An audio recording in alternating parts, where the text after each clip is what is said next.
Hello, it's Laura Davallo here with a new interactive card tutorial for you guys. This time we're going to create a simple reveal slider card with a partly visible sliding panel. When the level of lemonade recedes, we can read the hidden sentiment, which is perfect for this card.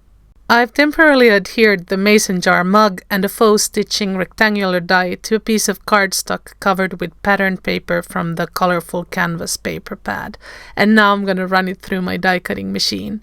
Besides this main panel, we're going to need an A2 card base, a piece of acetate, and of course the slider panel, which we'll talk about later.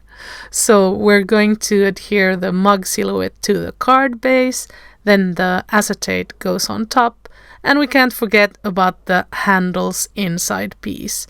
That way our mug looks like it's made out of clear glass. This next part is optional, but if we don't do this, the lemonade will also be visible through the handle, and it doesn't look as realistic.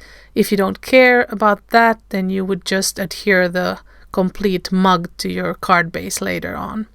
I'm carefully cutting the handle so that I can adhere it to the underside of the acetate, but we will do that a little bit later.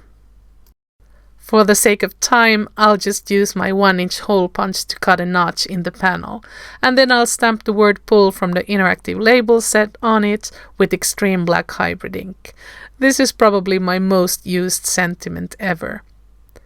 Okay, here I'm applying glue to the back of the mason jar mug so that I can adhere it to the card base. It's important that it's firmly adhered so that our slider panel doesn't catch on it. We can even rub it with a bone folder. The sentiment is from the mason jar label set, and as I said in the beginning, it goes perfectly with the theme. However, if you prefer a less clean and simple card, there are a bunch of cute stamps that you could use for the main panel. It's time to adhere the piece of acetate to the back of the panel. Mine measures about 3.5 by 4.5 inches or 8.9 by 11.4 centimeters. We could get away with a smaller piece, but we don't want the slider panel to catch on the edges of the acetate. Next, we can adhere the inside piece of the mug handle to the acetate while making sure that everything is lined up. This is the trickiest part of the tutorial.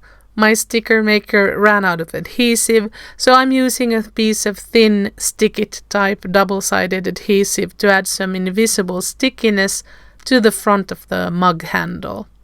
After revealing the sticky part and adhering the handle to it, I'm grabbing a piece of cardstock to catch all of the excess adhesive. If you rub the edges with a bone folder, you'll get a perfect result, just like with a sticker maker. Be careful when you get rid of the backing paper to not touch the sticky part. And now we can adhere this to the back of the acetate.